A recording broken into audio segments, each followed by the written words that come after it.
Libra, welcome back to Distilled Tarot. My name's Shannon. I'll be guiding you through today's reading. This is going to be our daily reading for Tuesday, January 5th. Let's see what's going on with Libra.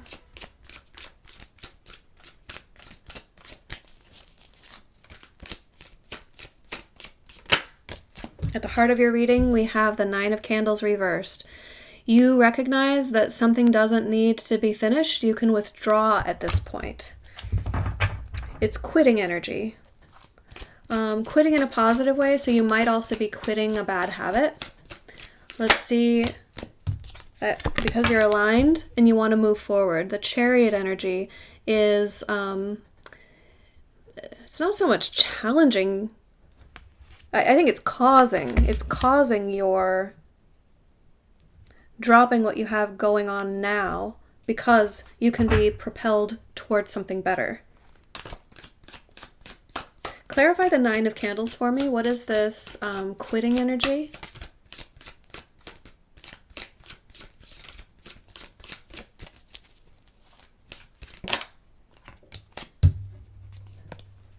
You're dropping a fixation on someone who hurts you emotionally.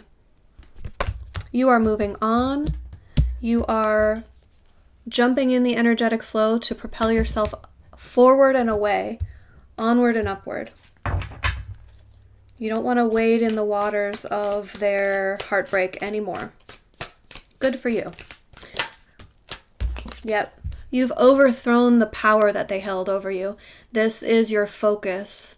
Someone who loomed large in your life no longer holds as much sway over you. I'm feeling like a proud mama in this moment. I'm overwhelmed with a sense of pride for you guys. Let's see, in the recent past, what led up to this point for Libra? You learned your lesson. Page of Presence is this, it's the student energy. And I think, you know, it only took so many times of you experiencing this sort of energy before you realized that you could drop it. You don't have to see this through all the way to the end. Maybe there is no end. Maybe it's just like a never-ending cycle. So you're like, all right, I'm quitting this. It only leads to heartbreak, and every time I go around and around on the cycle, it breaks my heart every time. I'm not going to let you have that power over me anymore. I am moving on. The universe is coming through with the train forward, and I am all aboard. Let's see. Oh, wow. The energy of the environment is the universe is granting your wish. We've got the Nine of Potions. This comes into your life when you're aligned. This is lovely energy. Lovely, lovely. It's an energetic wish. So the Nine of Potions isn't like, I want a Maserati. It's the deep desire, even if it's subconscious within you. The universe knows, spirit knows, your spirit support team knows what's going to make you happy.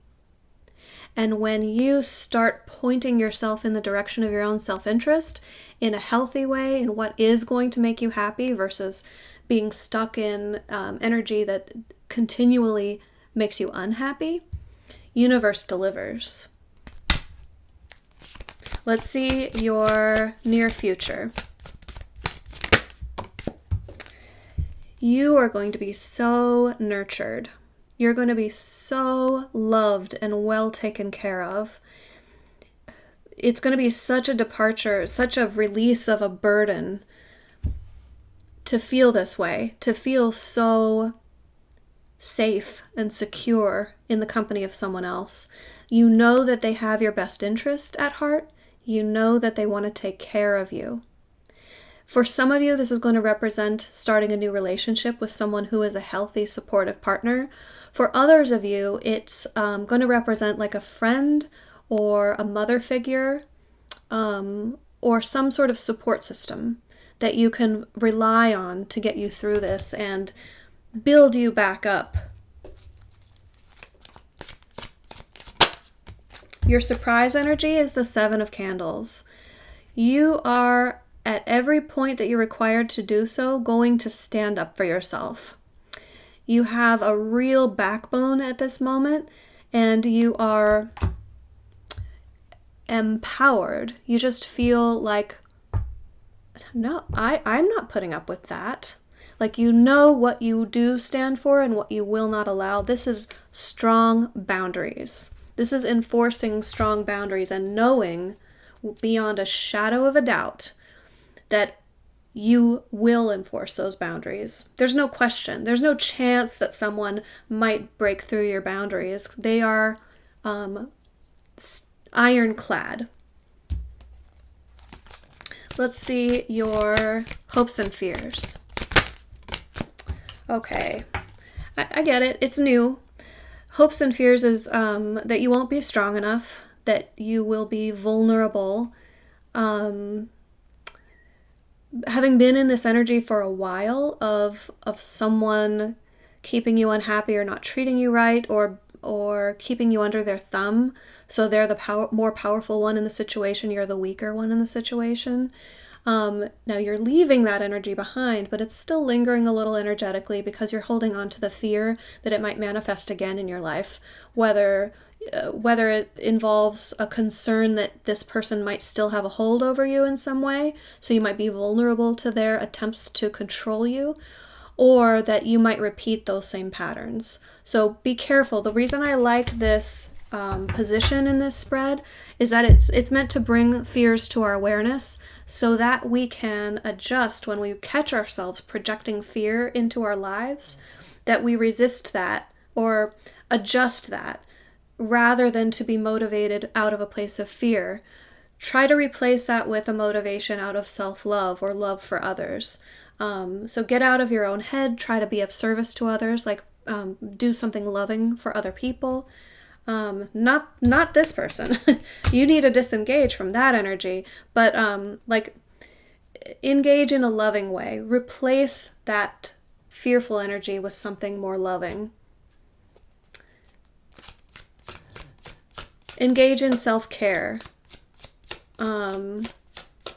Reach out to a therapist or some sort of counseling if that appeals to you or feels right. Let's see how this resolves. We have the Knight of Presents reversed. You won't be moving down that path anymore. This is the point at which you pivot. So you still have the Ace of Pentacles in hand. You're still aboard your horse. I don't know if you say aboard. What do you say? Upon? I'm clearly not an equestrian here, but you're still mounted on your horse. I have no idea. Why am I using this horse analogy? Because that's the traditional Rider-Waite tarot. It's the knight is on his horse. Okay, moving on. You are still prepared to continue forward. This isn't the end of your journey, it's the end of you continuing on that path.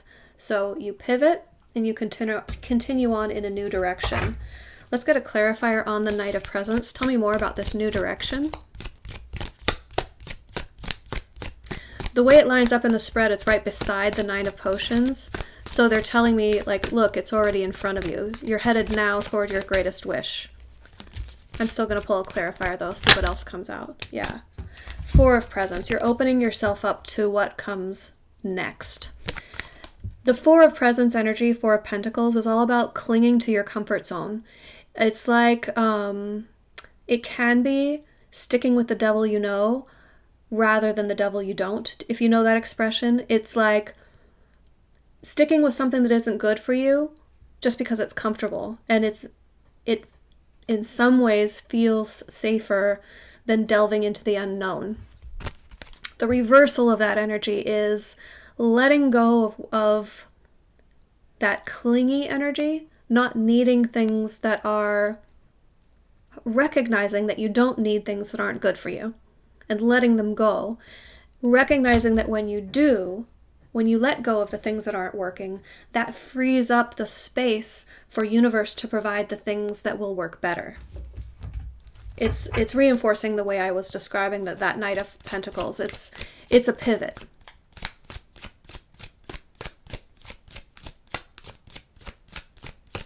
Let's get you your advice.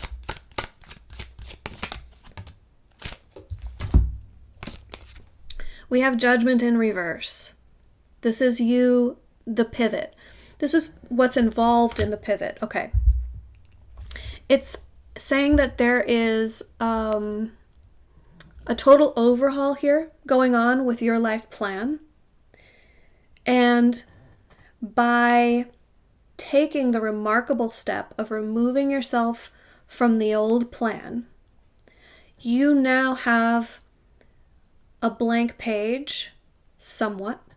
I'm not saying there's nothing ahead of you, but I'm saying you get to write what comes next. You get to co-create with the universe your script, your story. You are playing the character of you, and you get to redefine your role at this point. Who am I moving forward? Who do I want to be? What do I want my life to look like? What other characters do I want to be in my story? These are all things that are up for grabs now, and you're empowered to engage with the universe and rewrite your story. That's an exciting moment. The pivot is an exciting moment when your wish is just sparkly in the air and the potential is all around you. So it's your opportunity to point to the universe, point at what you want energetically. What is going to make me happy? Take some time and do some journaling. Make lists.